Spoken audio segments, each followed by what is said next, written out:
মাতৃভাষা বাংলা চর্চা সংরক্ষণ ও প্রসারের লক্ষ্যে রায়গঞ্জে অনুষ্ঠিত হল গৌড়বঙ্গ বাচিক সংস্থার চতুর্থ বার্ষিক সম্মেলন। সোমবার উত্তর দিনাজপুর জেলার রায়গঞ্জের এবিটিএ হলে এই সম্মেলনের আয়োজন করা হয়।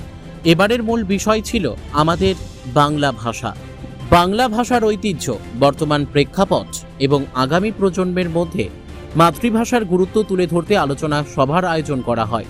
অনুষ্ঠানে প্রধান অতিথি হিসেবে উপস্থিত ছিলেন বিশিষ্ট শিক্ষাবিদ ডক্টর দেবব্রত দত্ত, বিশেষ অতিথি ছিলেন অমল ভৌমিক, সম্মানীয় অতিথি হিসেবে উপস্থিত ছিলেন বিশিষ্ট সাহিত্যিক দীনবন্ধু দাস এবং আজকাল পত্রিকার সাংবাদিক সুনীল চন্দ্র।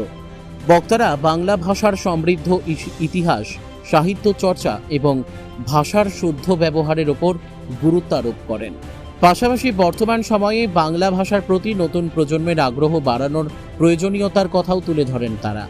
অনুষ্ঠানে আবৃত্তি ও সাহিত্য ভিত্তিক সাংস্কৃতিক পরিবেশনাও অনুষ্ঠিত হয়। বিভিন্ন প্রান্ত থেকে আবৃত্তি শিল্পী, সাহিত্যপ্রেমী ও সংস্কৃতি মনস্ক মানুষ এই সম্মেলনে অংশগ্রহণ করেন। অনুষ্ঠান শেষে সাংবাদিকদের মুখোমুখি হয়ে লোক সংস্কৃতি পরিষদের সম্পাদক বিধান ঘোষ জানান, বাংলা ভাষাকে আরও সমৃদ্ধ করা এবং আগামী প্রজন্মের কাছে মাতৃভাষার গুরুত্ব পৌঁছে দিতেই এই ধরনের কর্মসূচির আয়োজন করা হচ্ছে। তিনি বলেন, ভাষা ও সংস্কৃতির বিকাশে সমাজের সকল স্তরের মানুষের অংশগ্রহণ অত্যন্ত গুরুত্বপূর্ণ। ভবিষ্যতেও এ ধরনের ভাষা কেন্দ্রিক কর্মসূচি ধারাবাহিকভাবে আয়োজন করা হবে বলেও তিনি জানান। কামাখ্যা তারাপীঠ সিদ্ধতান্ত্রিক গুরু প্রশান্ত শাস্ত্রী। কামাখ্যা তারাপীঠ যজ্ঞ সহ যে কোনো সমস্যার সমাধানে একমাত্র ভরসা। ঠিকানা রত্নজ্যোতি শোরুম, রত্নজ্যোতি মোড়, দেবীনগর, রায়গঞ্জ, উত্তর দিনাজপুর। মোবাইল নম্বর 8629986786।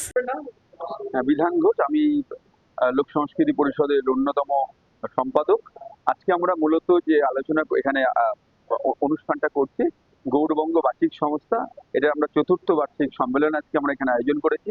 আমরা দীর্ঘদিন ধরে যে উত্তরবঙ্গে মালদা, উত্তর দিনাজপুর, দক্ষিণ দিনাজপুর, জলপাইগুড়ি সহ বিভিন্ন জেলার যারা কবি, সাহিত্যিক, বাচিক শিল্পী, তাদেরকে আমরা তুলে নিয়ে আসি এবং তারা যে বিভিন্ন যে প্রতিভার স্বাক্ষর রাখছে সেগুলোকে আমরা তুলে ধরেছি।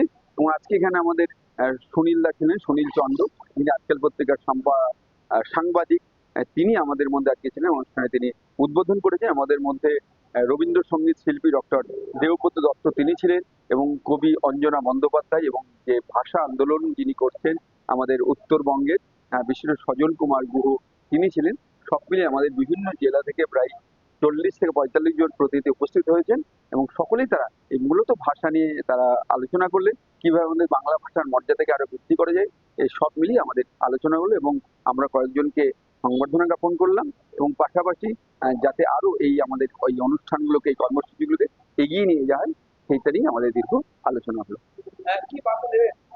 আমাদের মূলত যে এই যে বাংলা ভাষা যেভাবে তার গুরুত্ব হারাচ্ছে, বাংলা ভাষা হয়তো ধ্রুপদী ভাষার মর্যাদা লাভ করেছে, কিন্তু ধ্রুপদী ভাষার মর্যাদা লাভ করলেও কিন্তু এখনো বহু ক্ষেত্রে এই